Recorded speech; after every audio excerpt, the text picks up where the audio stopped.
Hi, my name is Misty Dickerson, and this is my video response for module number 2.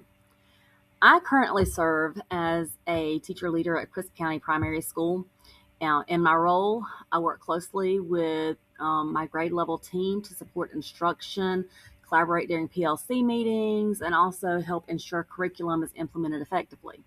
I also support my colleagues by sharing strategies, problem-solving challenges, and helping navigate instructional changes. Through my experience, I've learned that curriculum changes can bring both opportunities and its challenges. Even when the changes are designed to benefit the students, teachers naturally need some time, they need some support, and they need reassurance to feel confident in it. Now, today I'm going to share with you how I would support the implementation of the 6th grade academy model. Specifically, I'm going to identify one potential conflict and explain how I would address it, describe when and how I would introduce the change, share 2 strategies to promote teacher buy-in, and then explain how those strategies align with Knoll's theory of andragogy, which focuses on how adults learn best. Ultimately, my goal as a teacher leader would be to ensure that teachers feel supported, confident, and ultimately prepared so that students receive the highest quality instruction possible.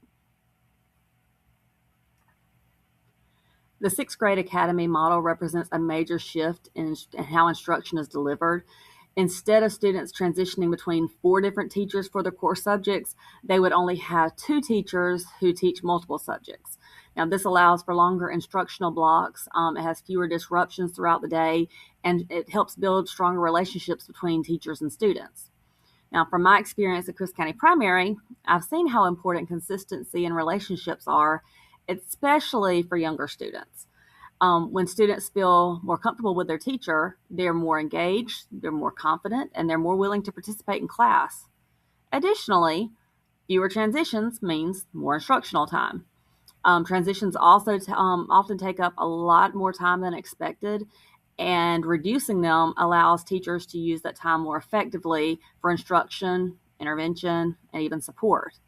This model has the potential to create a more supportive and effective learning environment, but successful implementation depends on how well teachers are prepared and supported.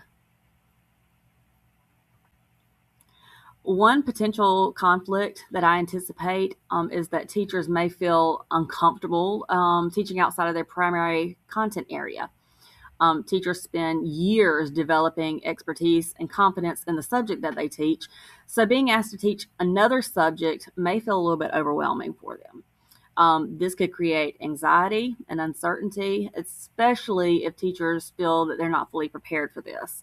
I've seen similar situations at Crisp County with new curriculum. Expectations were introduced and teachers were not fully prepared. So some teachers initially felt unsure because they didn't fully feel confident yet. And that feeling is completely understandable. Teachers want to do their best for their students, and when expectations change, it can create uncertainty.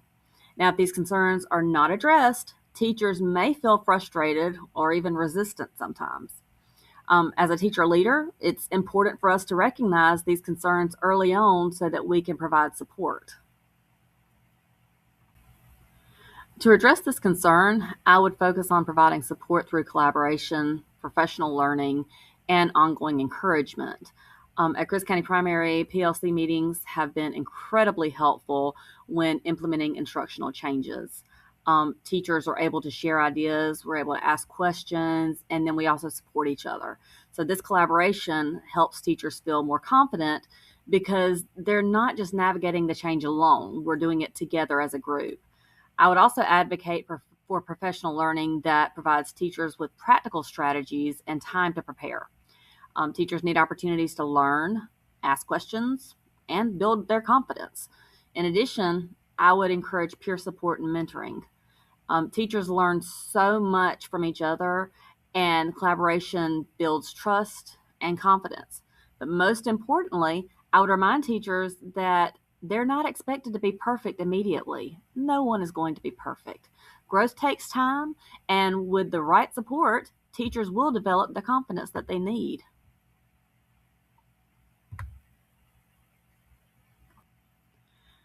I really believe that it's essential to introduce this change early on so that teachers have time to actually prepare.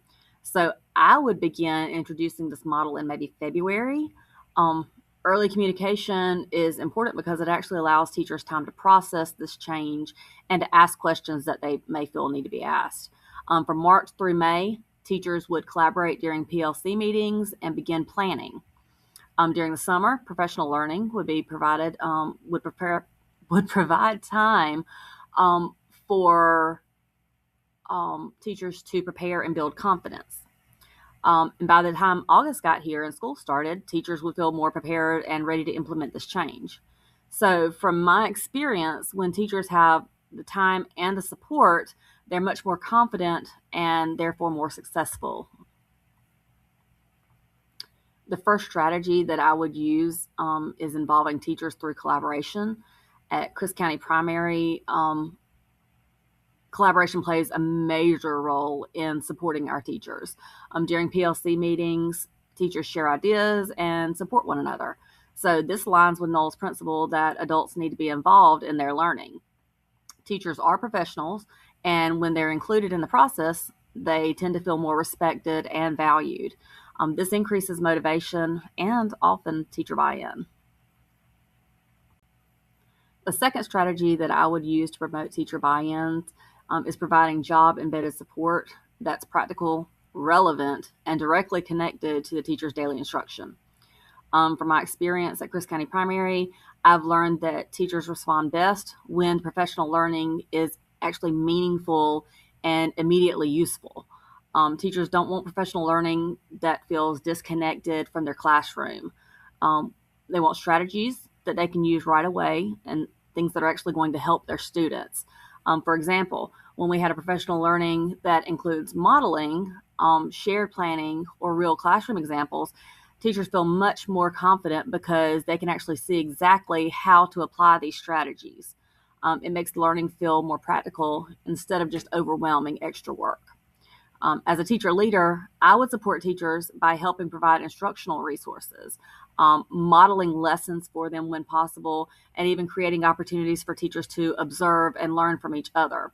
I would also make sure that teachers know that they have ongoing support and that they're not expected to figure everything out on their own. This connects directly with Noel's theory of andragogy, specifically the principle that adults are motivated to learn when the learning is relevant and immediately applicable. Adult learners want to understand how learning will benefit them and their work. So when teachers can clearly see how the sixth grade academy model will improve instructions, strengthen relationships with students, and then make their teaching more effective, they're much more likely to embrace this change. In my experience, when teachers feel supported, prepared, and confident, their mindset tends to shift slightly.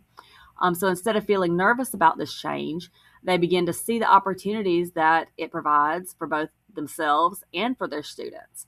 And providing job-embedded support helps build confidence, and confidence leads to greater teacher buy-in and successful implementation. In conclusion, implementing the sixth grade academy represents a significant shift in curriculum delivery. And as with any major change, it requires thoughtful leadership, communication, and also lots of support.